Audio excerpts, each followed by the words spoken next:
కేవలం 100 రూపాయలు మాత్రమే ప్రభుత్వ ఖజానాకి జమ అవుతుంది. అంటే మ్యాగ్నిట్యూడ్ చూడండి ఎంత నష్టం జరిగింది ప్రభుత్వానికి అని. వాళ్ళు ఏం చెప్తున్నారంటే అది యాదృచ్ఛికమే కావచ్చు లేదా ఇంటెన్షనల్గా చేసింది కావచ్చు. గతంలో జరిగిన కుంభకోణం కూడా నకిలీ స్టాంపుల కుంభకోణం కూడా తెలుగుదేశం ప్రభుత్వం ఉన్నప్పుడే జరిగింది. మళ్ళీ ఇప్పుడు తెలుగుదేశం ప్రభుత్వము హయాంలోనే మళ్ళీ ఇది వెలుగు చూసింది. కళ్యాణదుర్గంలో ఒక పెద్ద సంస్థ, అది ఎస్ఆర్సి సంస్థ అనేది, అది అనంతపురంలోనూ అలాగే బెంగళూరులోనూ ఉంటుంది. కళ్యాణదుర్గంలోనే ఎందుకు కొనాల్సి వచ్చిందో అర్థం కావట్లేదు. మేము ఎక్కడైనా కొనవచ్చు అని చెప్పొచ్చు, కానీ పొరపాట్లు జరిగినప్పుడు మాత్రం అడిగే హక్కు మాత్రం అందరికీ ఉంటుంది కదా ప్రజల తరపున. దాదాపు నిన్న సంస్థ నిర్వాహకులునే చెప్తూ ఉన్నారు, ఇలాంటి కుంభకోణము ఎప్పుడు జరగలేదు, పెద్ద ఎత్తున జరిగింది. మాకు దాదాపు ఆయన ఆడిటర్ చెప్తున్నాడు 42 సంవత్సరాల అనుభవం ఉందని చెప్తున్నాడు ఆయన. అలాగే ఎస్ఆర్సి సంస్థ ఏం చెప్తుందంటే మాకు 27 సంవత్సరాల అనుభవం ఉందని చెప్తున్నారు. 2-3 సంవత్సరాల క్రితం కొన్న స్టాంపులకు దాన్ని అథెంటిసిటీ, అసలు మనం కడుతున్న డబ్బులు ప్రభుత్వ ఖజానాకి చేరుతున్నాయా లేదా అని తెలుసుకోకపోతే వీళ్ళ అనుభవం దేనికి తగలబెట్టడానికే? అనుభవం దేని గురించి? అనుభవం మీకు ఆడిటర్ ఫీజు తీసుకోవడానికి, లేదా మీకు వచ్చే కంపెనీ తరపున లాభాలు పంచుకోవడానికి లేదా పెంచుకోవడానికైనా? ప్రభుత్వానికి ఎవరు చూస్తారు? మీరు చెప్తున్నారు ఎస్ఆర్సి సంస్థ మీద బురద చల్లొద్దు, 20,000 కుటుంబాలు ఆధారపడి ఉన్నాయని. నేనేమంటున్నానంటే, నేను బురద చల్లాల్సి వస్తే మళ్ళీ నా చేతులకి బురద తీసుకోవాలా? మీరు ఆల్రెడీ బురదలోనే ఉన్నారు. బురద మీద మళ్ళీ బురద వేయడం ఎందుకు నేను? అందువల్ల అది ఆ పని నాది కాదు. మీరే చెప్తూ ఉన్నారు పెద్ద ఎత్తున కుంభకోణం జరిగింది, విచారించమని చెప్తూ ఉన్నారు. నేనేమంటానంటే, మీరు నిన్న ఒక అంశకథ కూడా చెప్పినారు. ఇంకొక మాట ఏం చెప్తున్నారంటే, ఆ మీ సేవ నిర్వాహకుడికి మాకు సంబంధం లేదని చెప్తున్నారు. కళ్యాణదుర్గం ఎమ్మెల్యే గారికి, ఎస్ఆర్సి అధినేతకి, మీ సేవ బాబుకి ఉన్న సంబంధాలేవో వాళ్ళు తీసుకున్న ఫోటోల ద్వారానే నేను మీకు చూపదలుచుకున్నాను. మీరు ఒక్కొక్కటి ఎక్స్పోజ్ చేసి చూపాల్సిందిగా కోరుతున్నా. ఇవన్నీ సోషల్ మీడియాలో ఉన్నవే, నేనేం కొత్తవి ఏమి కనిపెట్టి తీసినట్టు కాదు. ఈ కళ్యాణదుర్గం ఎమ్మెల్యే గారు అమిలినేని సురేంద్రబాబు గారు, అలాగే మీ సేవ నిర్వాహకుడు బాబు గారు, అదే వ్యక్తి కేకు తినిపించుకుంటూ ఉన్న ఫోటో.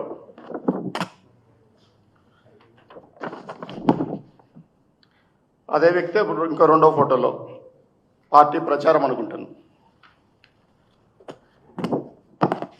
ఇది ఇంకో ఫోటో.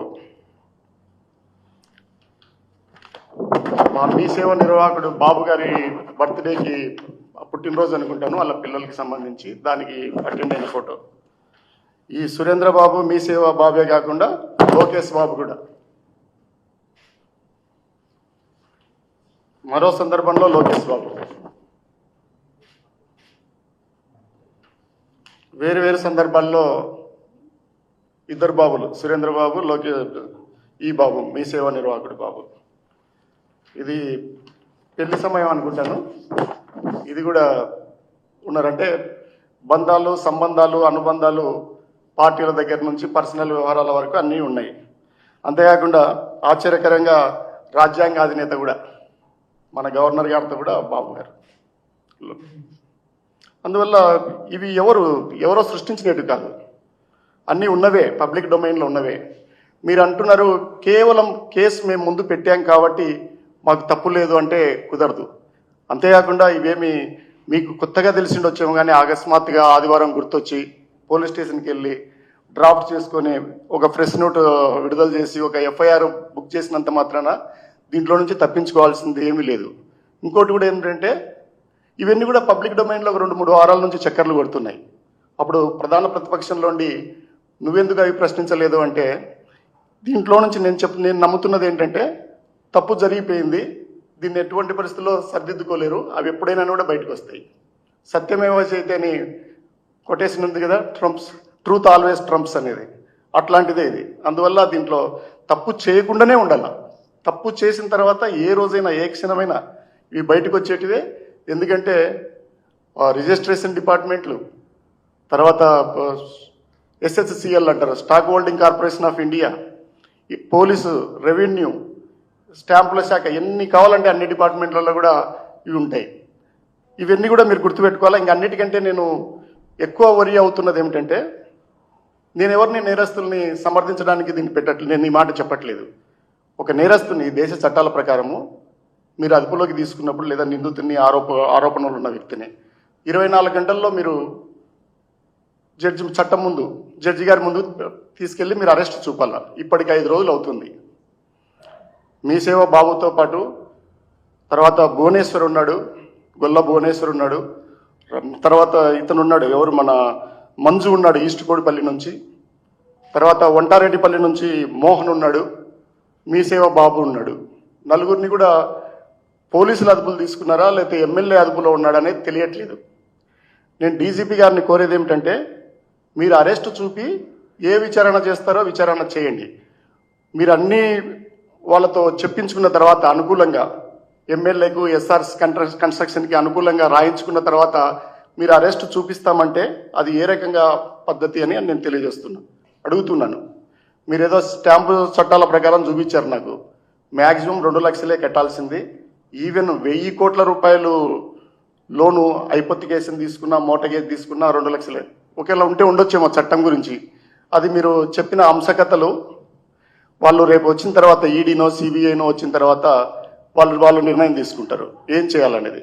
మీరు కేవలం 20,000 కుటుంబాల గురించే మీరు వరి అవుతున్నప్పుడు, ఈ దేశంలో కేవలం పన్నుల మీదనే ఆధారపడి ప్రభుత్వానికి ఆదాయం వస్తుంది, వేరే మార్గం లేదు. ఈ స్టాంపులు కావచ్చు, వేరే ఏదైనా ఇతరత్ర ఆదాయాలన్నీ కూడా ఈ దేశాన్ని ఎలా రక్షించుకోవాలా, డిఫెన్స్ ఏం కావాలా, రైల్వేస్ ఏం కావాలా, విమానాలు ఏం కావాలా, వీటికన్నిటికి కూడా ఆదాయం వీటి నుంచే కదా వస్తుంది. నీ సంస్థ ద్వారా 22,000 కుటుంబాలకు నుంచే నువ్వు ఆలోచన చేసినప్పుడు ఈ దేశం మొత్తం మీద ఆ బాధ్యత ఎవరు తీసుకుంటారు? అవన్నీ కూడా పోలీస్ శాఖ, రెవెన్యూ శాఖ వీళ్ళే కదా తీసుకుంటారు. అందువల్ల ఆడిటర్లు ఉన్నది సంస్థల యజమానులకు, సంస్థల కంపెనీలకు ఆదాయాలు పెంచడానికే కాదు, దేశానికి, దేశ భద్రతకు సంబంధించి దేశం యొక్క ఆర్థిక వ్యవస్థని మెరుగుపరచడానికి కూడా మీరు పనిచేయాలి. కేవలం 20,000 కుటుంబాల కోసమే కాదు పనిచేయాల్సిందే, దేశం మొత్తానికి కూడా పనిచేయాల్సిందే. అలాంటప్పుడు ఎవరైనా కూడా దాన్ని ప్రశ్నించాల్సిందే. ఒక ప్రధాన ప్రతిపక్షం స్థాయిలో నేనున్నాను కాబట్టి. ఇంకోటి చెప్పాలంటే, as a YSRCP, as a opposition we're working at Kalyandurgam. మేము పనిచేస్తున్నాం కాబట్టి మాకు ఈ వివరాలన్నీ తెలుస్తూ ఉన్నాయి, మా దగ్గరికే వస్తుంటాయి. ప్రజలు ఇబ్బందులు పడుతున్నప్పటికీ మాకే తెలుస్తాయి. ఎక్కడన్నా ప్రభుత్వం అక్రమాలు చేస్తున్నప్పుడు, అవినీతికి పాల్పడుతున్నప్పుడు మాకే తెలుస్తాయి. మేమే గొంతును ఇప్పాల్సింది కూడా. అందుకే ఆ గొంతుని గట్టిగా వినిపించదలుచుకున్నాను. ఒకవేళ కళ్యాణ్ దుర్గంలోనో అనంతపురంలోనో నేను ఈ గొంతు వినిపిస్తే పొలిమేరలు దాటుతుందో లేదో అని తెలిసి అనుకొని డౌట్ వచ్చి నేను ఇక్కడికి వచ్చి వినిపిస్తున్నా. ఎందుకంటే మీకున్న ఇన్ఫ్లుయెన్స్, నిన్న మీ ఆడిటర్ గారు చెప్పారు, కరోనా టైంలో పోలీసులకు సాయం చేశారు, మీడియా మిత్రులకు సాయం చేశారు, అందుకే ఆయన ముగ్ధుడైపోయినాడట. అందువల్ల అలాంటి సంస్థని మీరు బురద చల్లకండి అని చెప్తున్నారు. నేను మరోసారి చెప్తున్నది ఏంటంటే, ఇదొక పెద్ద స్కాము, దేశ ఆర్థిక వ్యవస్థని చిన్నాభిన్నం చేసేది. ఒక ఈ స్టాంపు, నకిలీ స్టాంపుల కుంభకోణం తర్వాత దానికి ప్రత్యామ్నాయంగా లేదా ఫుల్ ప్రూఫ్ సిస్టమ్ని తీసుకొస్తే, అలాంటి సిస్టమ్ని వాడు ఛేదించి ప్రభుత్వానికి, ప్రజల్ని మోసం చేస్తున్నాడంటే, నేను చెప్తున్నది ఏంటంటే, మీ సేవ బాబు ఎమ్మెల్యేను మోసం చేయలేదు, ఎమ్మెల్యే మీ సేవ బాబును మోసం చేయలేదు. మీరిద్దరు కలిసి ప్రజల్ని, ప్రభుత్వాన్ని మోసం చేశారు, ప్రభుత్వానికి రావాల్సిన ఆదాయాన్ని గండిగట్టారని నేను తెలియజేస్తున్నా. ఒక వ్యక్తికి వీలవుతుందా? వాడి స్థాయి ఏమి, వాడి చదువు ఏమి, వాడి తెలివితేటలేమి, మొత్తం వ్యవస్థని చిన్నాభిన్నం చేస్తున్నాడు, ఆర్థిక వ్యవస్థని. కేవలం ఇది అక్కడే జరిగిందా లేకపోతే వేరే ప్రాంతాల్లో కూడా జరిగిందా? ఎస్ఆర్సి కన్స్ట్రక్షన్ వాళ్ళు ఆడ తీసుకున్నదివే నకిలీవా, వేరే చోట తీసుకున్నట్టు నకిలీవే అని ఎవరు పరిశీలించాలా? అందువల్ల నేను ఒక డిమాండ్ చేసేది ఏంటంటే, మీరు సిట్ అంటున్నారు, స్పెషల్ ఇన్వెస్టిగేషన్ టీంలో ఏదో ఏమని. నేనేమిటి, మీరు కొద్దిమందిని, ఇది చాలా అంత ఫుల్ ప్రూఫ్ సిస్టమ్నే వాడు ఛేదించినాడంటే దీనికి ఎక్కువ తెలివితేటలు, ఇంకా ఎక్కువ వ్యవస్థ కావాలా? మీ గవర్నమెంట్లో మీరే సిట్ వేసుకొని మీరే సర్టిఫికేట్లు ఇచ్చుకుంటే రేపు ఎట్లా?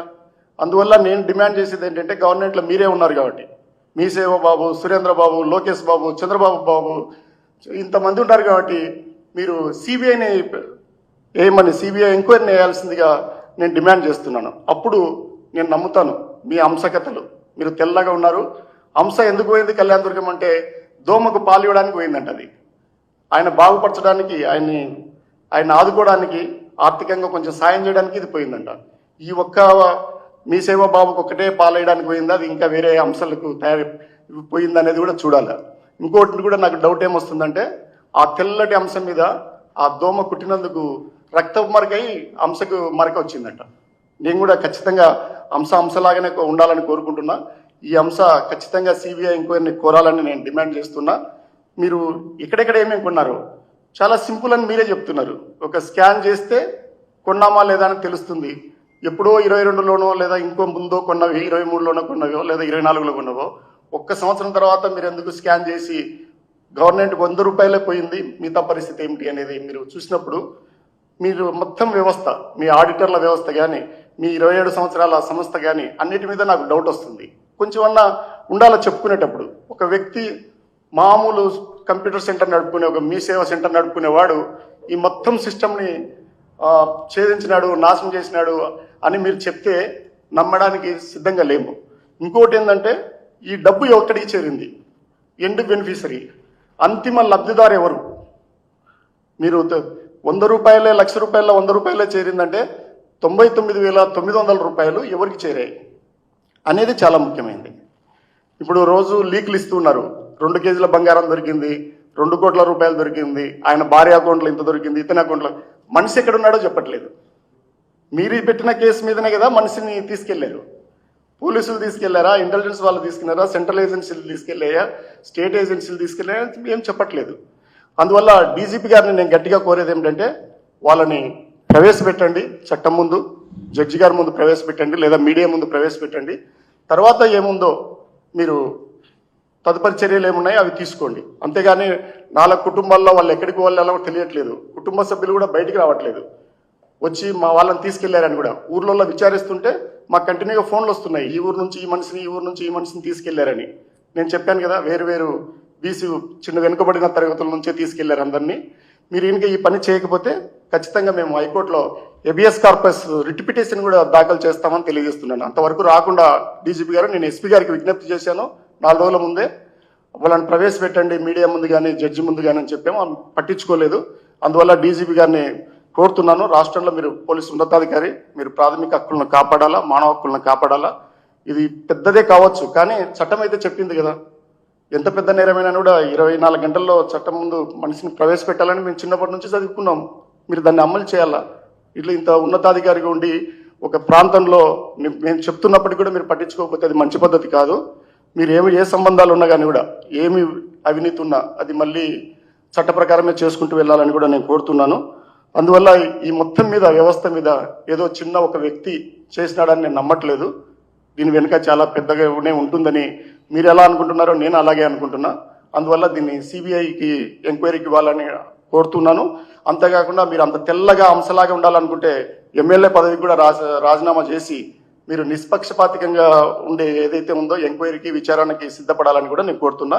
మీ సంబంధము, అనుబంధము ఏదుందో, బంధం ఏదుందో నేను ఆల్రెడీ ఫోటోల్లో చూపించాను.